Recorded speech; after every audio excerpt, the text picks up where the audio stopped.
हाँ तो दोस्तों यहाँ पे आरबीआई ने अचानक से 2 बजे आज यहाँ पे मीटिंग रखी है और उस मीटिंग में कुछ अनाउंसमेंट हुए हैं जिसकी वजह से मार्केट ने उसे काफ़ी नेगेटिव वे में लिया है। तो मार्केट ने उसे नेगेटिव वे में क्यों लिया है उसके बारे में हम इस वीडियो में बात करेंगे और जानेंगे कि अब आपका मार्केट में क्या व्यू होना चाहिए। तो चलिए शुरू करते हैं।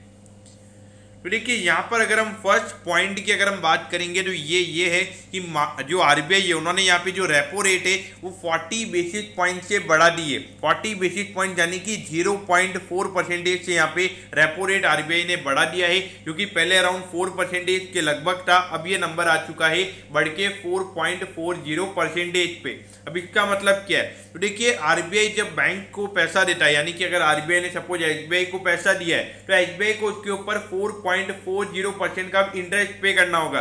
पहले अगर एसबीआई 4% का इंटरेस्ट पे कर रहा था, तो अगर ये 0.40% से बढ़ा है तो ये थोड़ा सा बैंक के लिए इश्यू रहता है। उसके अलावा अगर आप देखोगे, अगर हम कैश रिजर्व रेशियो की अगर हम बात करेंगे तो ये आरबीआई ने 50 बेसिस पॉइंट से बढ़ा है। देखिए अभी अगर आप देखोगे अराउंड 4% के लगभग कैश रिजर्व रेशियो भी हमें नजर आता है। तो अगर ये नंबर 4.50% हो जाएगा, इसका मतलब ये है कि अगर अभी बैंक के पास 100 रुपए, तो पहले वो लगभग 4 रुपए उनको कैश एज अ रिजर्व रखना पड़ता था, लेकिन अभी जो आरबीआई ने बढ़ाया तो उससे 4.5 रुपीज उनको रिजर्व रखना पड़ेगा। तो देखिए भले ही आपको लगेगा कि ये नंबर सिर्फ 0.5% से बढ़ा है, लेकिन जैसे ही अमाउंट बड़े हो जाते हैं तो ये नंबर काफ़ी ज़्यादा बड़ा हो जाता है। क्योंकि अगर आप देखोगे अगर नॉर्मली लगभग अगर 10,000 करोड़ अगर बैंक के पास एज ए डिपॉजिट पड़ा हुआ है तो वहाँ पे 500 करोड़ का उनका रिजर्व वाला बैलेंस बढ़ जाता है। तो मतलब 500 करोड़ की लैंडिंग वहाँ पे कम हो जाती है। तो इन वे अगर आप देखोगे तो यहाँ पे आरबीआई का पूरा फोकस यहाँ पे जो इन्फ्लेशन का नंबर है उसे कंट्रोल करने पे नजर आ रहा है। और इसमें मेन प्रॉब्लम जो मुझे नजर आता है, जिन कंपनीज में काफी ज्यादा डेट है, क्योंकि यहाँ पे अगर ये कैश रिजर्व रेशियो या फिर जो रेपो रेट यहाँ पे बढ़ाया है तो इससे डेफिनेटली जो आने वाले टाइम पे जो इंटरेस्ट रेट वो यहाँ पे बढ़ सकते हैं। खास करके फिक्स डिपॉजिट हो या सेविंग डिपॉजिट हो, उनके इंटरेस्ट रेट हमें बढ़ते हुए नजर आएंगे। इसके अलावा जो लोन के ऊपर इंटरेस्ट रेट थे वो भी हमें बढ़ते हुए नजर आ सकते हैं। तो यहाँ पे जो कॉर्पोरेट थे जिन्होंने काफी ज्यादा डेट लिया हुआ है, तो उनके पॉइंट ऑफ व्यू से यहाँ पे थोड़े इश्यूज रहेंगे। जो कंपनी यहाँ पे बिल्कुल ही डेट फ्री है तो उनके लिए ये काफी अच्छा रहेगा, क्योंकि वहां पे कोई प्रॉब्लम उन्हें नजर नहीं आएगी और उनके खुद के पास एक अच्छा कैश बैलेंस होगा। तो इसीलिए हम जो long term point of view से जहाँ पे काफी ज्यादा डेट होता है तो वहां पे उन कंपनीज में इन्वेस्ट क्यों नहीं करना चाहिए, क्योंकि ऐसे जब सिनेरियोज आते हैं तो वहां पे वो कंपनी को प्रॉफिटेबल रह पाना काफी मुश्किल हो जाता है।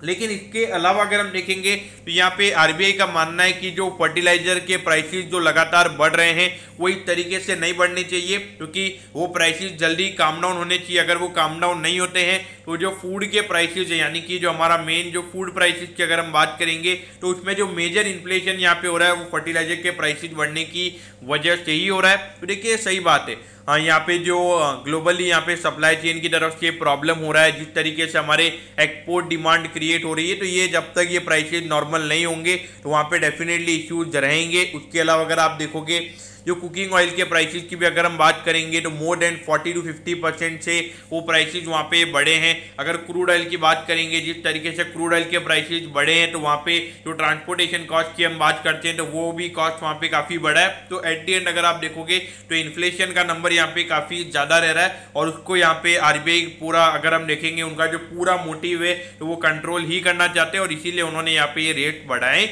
हैं। तो यहाँ पर अगर आप देखोगे तो मार्केट ने इसे नेगेटिव वे में लिया था, तो मुझे लगता है कि मार्केट इसे नेगेटिव वे में इसलिए ले रहा है क्योंकि अगर आप देखोगे जो बॉन्ड डील्ड जो इंडिया का 10 ईयर का बॉन्ड डील्ड है उसकी अगर आप बात करोगे तो अराउंड 7.4% पे अभी वो ट्रेड हो रहा है।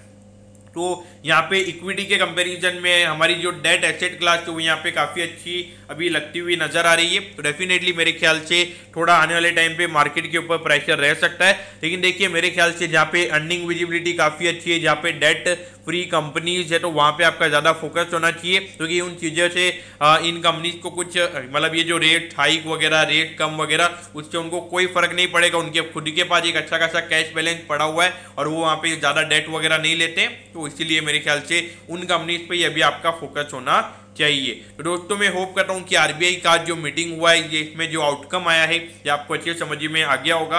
अगर आपकी कोई भी क्वेरीज है आप कमेंट कीजिए, मैं जरूर आपके कमेंट पर रिप्लाई करूंगा। ओके दोस्तों, thank you, have a nice day.